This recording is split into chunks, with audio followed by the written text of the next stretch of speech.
Welcome back once again. Welcome to my show, Passive Income Tom Show. Today we have the most we made in the month of January. The most ever, broke a new record, shattering all the records. Real estate was doing well, had no big real estate issues. The dividends were paying in, they're coming in like clockwork. And so I'm going to break it down, give you more detail. The only thing that was down low this month was my writing. Writing didn't do as well as I wanted it to, but I'm hoping to get it back up higher for February, so we'll see how that goes. But let's get started. All right, I'm going to give you a quick little Tesla update because Tesla's been on fire, but they took a little dip on Wednesday, recovered a little bit on Thursday. Give you a little bit of wise words from Benjamin Graham and how I base my investment as well. Some stocks I bought, dividend stocks, break down dividend stocks, a little bit on the rentals and on the writing. All right, Tesla update. If you don't know, most of my portfolio is in passive income. Tesla is my largest non-passive income holding. So this one I'm pretty proud. I got in, a couple times during last year and recently. But Tesla's been going crazy. You see that huge spike it made, from about October or so, October, November, and it just spiked up so much after that. Going up incredibly. It's like a nonstop train. It just kept going higher and higher and higher, and nobody knew when it was going to take a break. And it did take a break on Wednesday. It took a nice little dip, dropped a little bit, and that's starting to slowly recover a little bit. But we'll see how that goes. But based on my past experience, Tesla likes to go up and down like you wouldn't believe. It trades sideways a lot. There's no control over it. It just goes the way it wants to. And I think it was probably a lot of FOMO. A lot of people wanting to get in. Trying to get in, trying not to miss out on what was going on with the Tesla stock. We want to try to get a piece of it. And I saw some day traders as well, doing their thing. And some people took their gains. Some people took their gains. Graham Stephan, he came out and said he took some money off the table, and he did. And I didn't. I'm in for the long run. I'm in for at least a little bit longer. Don't know how much longer, but I keep seeing these news about Tesla at 4,000, Tesla at 6,000, Tesla at 7,000. I mean, that would be unreal at that point. And see, on the side, my son, he got in Tesla back in November 2019 at 339. And so my son has a good share of Tesla. He's already made more than 100% off of his stock investment. He's only a teenager. He's doing well. I didn't tell him he wanted to buy it, but he just said, hey, I want to buy Tesla stock. That was part of his Christmas gift. And, nice little gift for him. But a lot of people are comparing Tesla to Bitcoin. Bitcoin, comparing it to Bitcoin. If you know the history of Bitcoin, Bitcoin's the largest or the most well-known cryptocurrency. Came out in 2009. Okay, a lot of people are comparing everything going on with Tesla to the Bitcoin. Bitcoin's huge run, and then it took a big nosedive right after that. If you're not familiar with Bitcoin, Bitcoin's been around since 2009. Satoshi Nakamoto, he created Bitcoin. Nobody knows who he is, or it could be a group of people, but he created Bitcoin because he wanted a currency that wasn't touched by the government, not touched by the banks. So this is more of a digital currency you can trade and buy from somebody either online or through your phone. So it's a transparent cryptocurrency. You can't really see it, you can't touch it, you can't feel it, but you see the price has been going crazy with this past when it came out back in 2017, when it made this huge run, enormous run, and then it crashed right after that. I believe now it's trading a little bit above, slightly below 10,000 right now. So this year has been going up incredibly well as well. But I don't see Tesla the same as Bitcoin. There's some similarity. People want to get on that train, that FOMO, fear of missing out. They wanted to get on there, and we saw a little bit of that with Tesla, but I don't see a big drop from Tesla as compared to Bitcoin. Bitcoin's a different animal. He's doing his own thing. So the next one, Benjamin Graham, he wrote The Intelligent Investor. It's a big book. I'm probably going to read it again because I read it early on in my investing career. I need to pick it up, read it again, because there's probably some more stuff I didn't get out of it. I'm probably going to understand it better today than what I did over 10 years ago. So, but Benjamin Graham, he laid the great foundation for Warren Buffett. You know, Warren Buffett, he studied under Benjamin Graham when Benjamin Graham was teaching. You know, that's where Warren Buffett gets a lot of his knowledge from, a lot of his ideas from, you know, based on what Benjamin Graham taught him. You know, Benjamin Graham taught him a lot. And Warren Buffett is applying that today in his investments, and he's doing great things in what he's doing now. Now we're going to talk about where all the passive income is coming from. We're going to break down the dividend stocks, real estate rentals, and writing. So I picked up 4 dividend stocks over the past month or so. So I'm sitting at 26 dividend stocks, 3 rentals. And so I bought BP, British Petroleum. You know, I've got a lot of backlash from one of my previous videos about oil and everything, but hey, right now, countries are going to get rid of oil in some extent. You know, there's going to be less demand for it, but right now, oil is paying. You know, if I got to change my investment in the future, I will. But right now, oil is paying. Oil is paying pretty nicely. I own BP, Sun, a couple other, you know, oil-producing stocks, and they're all doing well. So I picked up British Petroleum, 28 shares for $35, $36 earlier, or actually the end of January. Bought Kraft. You know, my family was big into ketchup. My wife, not so much, but my daughter and myself, we like ketchup a lot. So I bought more shares of Tekla. I did another video on Tekla. If you want to check that out if you haven't. Bought more shares of BP and some more on Ford. Ford's getting hammered lately, but I'm holding out faith for this for this gas using vehicle, and so we'll see how this goes in the future. But I think it was a good price because I was trying to balance out a little bit more of my monthly income coming in, and Ford was, you know, fit the bill, but it may not, because I know a lot of things going on with Ford and the company itself. But hopefully this old dinosaur will turn things around and they'll be back and, you know, start putting in to figure that out one day and try to make it work. But I picked up some shares of Xerox,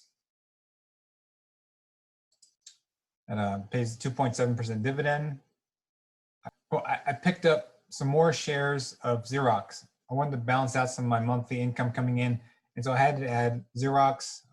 I'm still looking for something else better, but Xerox is a stable company, you know, paying a quality dividend, you know, something I can handle, and it's not going to run anywhere anytime soon, but a nice little extra income coming in. So I picked up 5 shares of Xerox for paying that 2.7% dividend.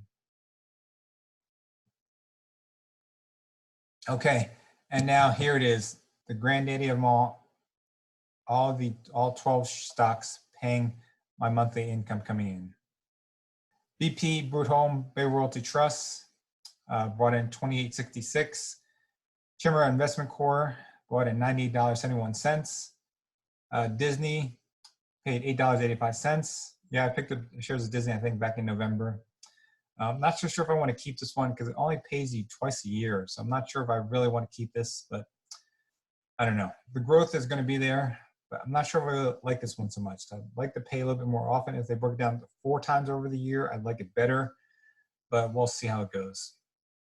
I picked up Annalee Capital Management Incorporated, paid me $96.89.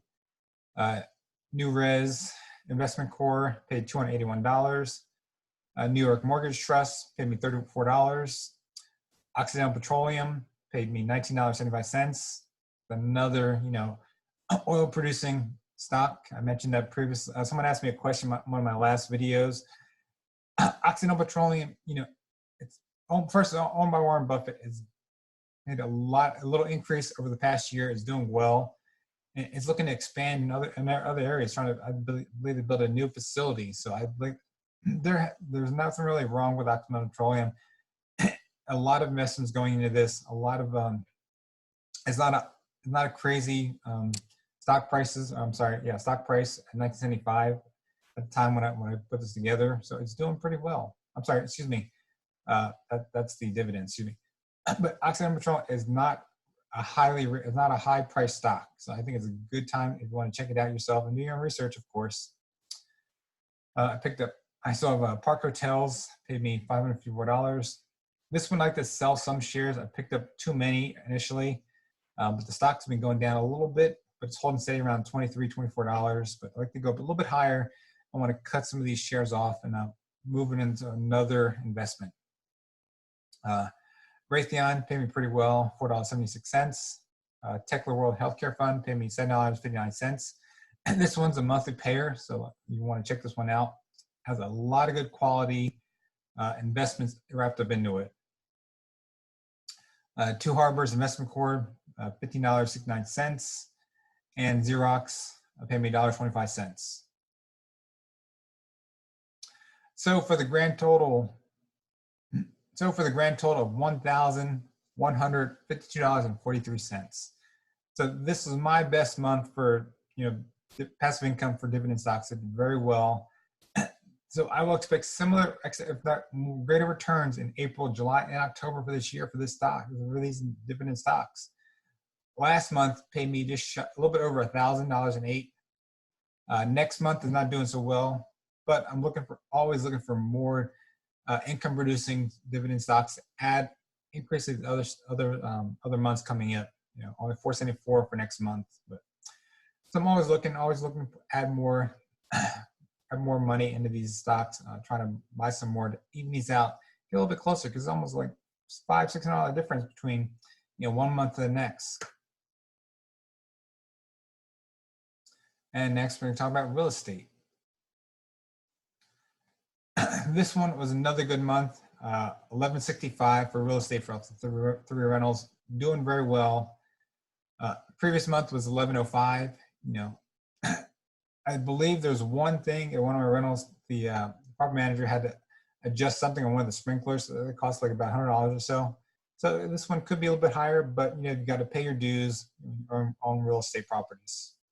Writing wasn't the best month at all. Dropped down to $35. Really wasn't a whole lot. I dropped down from the previous month. It was only $41. So I'd like to, I'm really on the fence about moving into blogging or adding an affiliate link or affiliate website. So on the fence, still doing my research, and also I just need the time really to sit down and do that. Because whatever one I want to do, it's going to take up time. But so I made this one may go to cut off. If I cut off doing this, it's going to free up some time to work on these other sites. I should really need to sit down and put that into my schedule and really do it. Because if I don't really put something on my schedule, it's not going to happen. But it's just been so busy. We got 2 kids playing different sports and everything, taking my kid to the gym, and my daughter's playing tennis. So life is busy. Life is always so busy. Anything with investing, it's like riding a surfboard. It looks cool, looks great. Put in the work to do it, and then but there's always gonna be hiccups, gonna be little things that go along. But you just got to stay focused, stay disciplined, keep your eye on the ball. And understand what you're doing, because anything can go wrong. Even in people surfing, you can be a professional surfer, but you're always gonna hit mistakes, hit little issues every once in a while. So.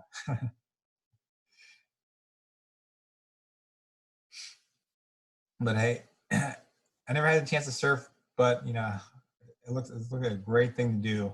If you surf, let us know below if you haven't ever had a chance to go surfing. And so we're getting close to knocking off that last lock over there. We're getting very close. I think we're just shy of maybe $300, and we're gonna crack open that next lock pretty soon. We're getting very closer. I'm pretty sure we'll do that this year. Crack open that next lock. And so here it is, the grand total of 2353. So I'm just shy of, just shy of 12,646 to reach my goal of 15,000. 15,000 is a huge number, but 15,000 would change a lot, allow me to do so much more I want to do. Other than just pay my bills, allow me to give back and help out a lot more people I want to, help out other organizations, and do much more and help out my kids as well. But there's so much I want to do, and this is I'm only doing just a small amount right now. There's so much more I want to do and give back and help others and help you as well. I want you to get to this level. I want you to start pulling in at least $500 a month just in passive income. I mean, it's very possible for you to do. Wouldn't $500 change your life? I mean, really, wouldn't $500 really change your life? Either, okay, so for January, I did very well. One of my best months, as I mentioned earlier, for, 2353 for the month, just shy of 12,646. I mean, reaching my goal of 15,000 a month. 15,000, it may sound like a lot, but you've got to think there's so many more things. I think some people, I'll probably do another video on this in the future, but you've got to look at, there's going to be other things that are going to happen in your life. You may have your retirement, you may have your Social Security, but there's going to be more that's going to pop up in the future. It's going to throw a wild card, and it's really going to say, hey, I wish I would have had more money put away, because you don't want to be suffering. You don't want to be, trying to scrounging around in your retirement, because at retirement, that's when you want to retire. That's when you want to, not really have to worry about so much other things. But if you have a little bit more in your nest egg, it will really help you out and really help you out to take your life to the next level, where you want to go. So you can sit back, enjoy your grandkids, enjoy, traveling the world, or just, sitting back, watching, life revolve around you, and not really have to worry about trying to pull in that extra money, working at McDonald's or Walmart. Even those jobs are starting to go away, as we're seeing each day with these little AI, popping up all over the place, as being your cashier. So, try to look for increasing your goal. There's nothing wrong with increasing your goal, increasing what you're making, increasing what you want to have. There's nothing wrong with that. It can really change so much more of your life, because there's going to be other issues that are going to pop up in the future, and really you're going to be having, digging into your nest egg, and it's really going to throw off your retirement plan. So I'm encouraging you to look and really think about, it may be like 30, 40 years away from now, but you've got to look at having a bigger goal. I mean, I really encourage you to look at a bigger goal, because it really will help you out in the future. And so I'm only about 12% of my goal, but I'm pretty sure I will get there. I have a couple of plans lined up so I can get there even quicker and faster. But if you haven't already, like this video, subscribe, click the bell for notification. Check out this other video down below. I encourage you, it will really help you out, and really help you out, encouraging you to grow your passive income. Give me a couple of tips, some ideas. But if you haven't already, click the bell. Click the bell. I'll see you again. It's upcoming Sunday. The video is already recorded, so I already have it set up. You want to check out this video for Sunday, because it's talking about, how some millennials are really doing the best they can, and what they're, breaking the rules right now. So you really want to check it out, because even if you're not a millennial, there's a lot of good tips in here you want to check out. So come back again here Sunday. And if you haven't already subscribed, click the bell notification. I'll see you again this upcoming Sunday. Take care.